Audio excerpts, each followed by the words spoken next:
Welcome to my YouTube channel. If you're new, don't forget to click down at the bottom. If you're not, thanks for coming back and watching more videos on parenting and raising awesome children. My name is Bart Pontecorvo.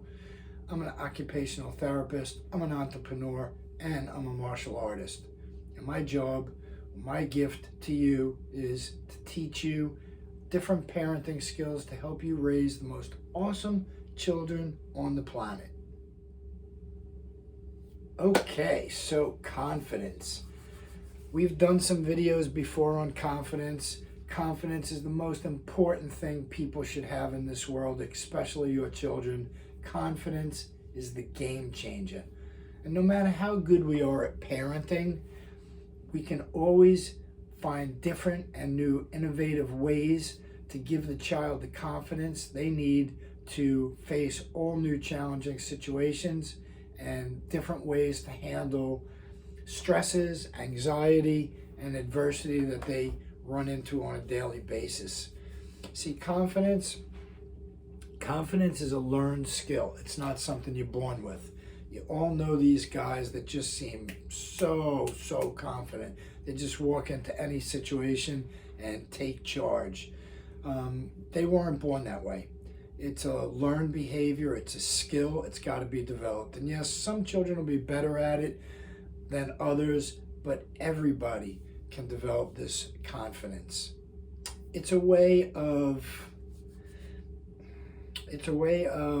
presenting yourself to a situation so that the situation becomes a learning experience for you and a way for you to find different skills that you already have and develop them, right? So it's not something that you should face in a negative way, like, okay, so I have to make dinner tonight and I'm going to be making something new. So the confidence comes in just trying something new. You're going to have two results. It's going to come out good or it's not going to come out good. You win because you had the confidence to do it because you have a great new meal, or you learn a different way not to make a good meal, right? It didn't come out so good. And, you know, when it comes down to doing the activity, whatever that activity is that requires your confidence, you have to listen what's inside your head. You know, I'm no good at cooking. I'm no good at meeting people. I'm no good at shoveling my driveway with snow. That negative self-talk is going to affect your confidence. It's going to affect your performance. And so changing that talk and changing the way you address the situation, the adversity, the challenge that you're presented with is going to help you. When you listen to your children, you want to be picking up on this information so you could help them reframe what it is they're saying. I just never do good on the math test. Never?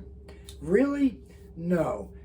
Sometimes you find challenges, but sometimes you do really well. It's not about never, it's about they're doubting themselves, and we need to get in there, and we need to find ways to show them they have the skills, they have the power to do it. If you listen to them, you'll hear that negative self-talk, and it's a way that we can do our parenting to help them grow to another level. I hope that makes sense to you. The negative self-talk is big. So here's a couple of things I want to share with you to help the children develop much more confidence in the activities they do. Number one is you have to model this behavior for them.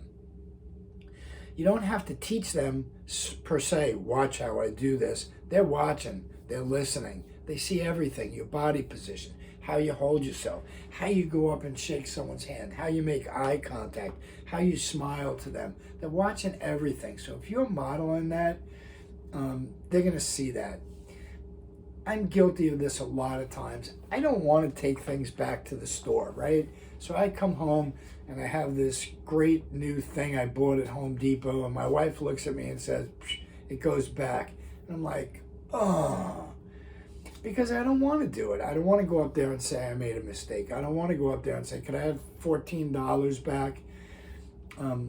So when people watch that, they say, well, you have a lack of confidence. You should go up there and get what's yours. Stand up for yourself. Okay, so best way to model that is just to walk in there confident, hand it over, say, I don't need this, or this isn't what I thought it was, and exchange it or get your money back. If you model on the behavior, if you're encouraged by the behavior, if you attack the job quickly, people are going to see it. People are going to see the confidence that you have, right? It's about the eye contact. It's about the voice quality, the intonation, things like that. The second thing that you want to do is you want to praise their efforts when they're doing things. When you praise them, you're developing their confidence. You're making them more proud of what it is they do. I always say in my classes, for parents to find the one thing they did right.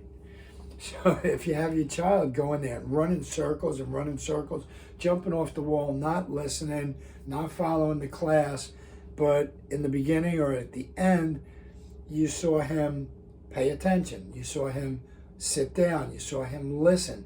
Just that one thing, pointing that one thing out to them helps them and encourages them to do two things next time because they were encouraged, right?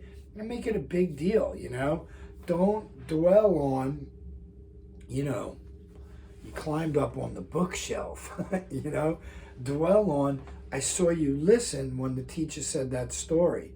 That was really awesome. I'd like to see how you would do that at home. You want to try that at home? Or just, wow, that was just super job. All the other kids were running around, but you were listening for directions. Whatever it is, the smallest praise will help them. Focus on the good things they're doing, praise the good things, more good things are going to happen. If you focus in on the things that aren't so good, that's where the challenges come in, and that's what's going to knock their confidence down because, oh, I didn't do that good. Oh, dad's not happy, mom's not happy. Just focus on the good. Next thing is about specifying exactly what it is you like, exactly what the behaviors are. Don't be so general when you talk to them. So let's say you were cleaning with them. You were cleaning the toy room, and you said to them, okay, hey, you did a really good job cleaning. Cleaning what? Cleaning my bedroom, cleaning the toys. But if you say more specifically, I love the way the car looks on the shelf, the way you put it on the shelf like that. Or I like the way the room looks when it's really clean. I see that you put the books in order from biggest to smallest. Giving them specifics gives them an idea of what a grading system is. Okay, it's clean. It's good? No, it's good because everything's in order. It's good because the cars are over here and the books are over here. So if you point out specifically what it is that you're praising them for, it's much, much easier for them to set a standard for themselves and move on. We talked about the negative self-talk before, and it's really an important part. So I just want to reinforce, reframing is when you change the thought or the idea they have so that it becomes a positive memory, a positive thought, a positive experience, as opposed to a negative experience. I'm just not good at dancing.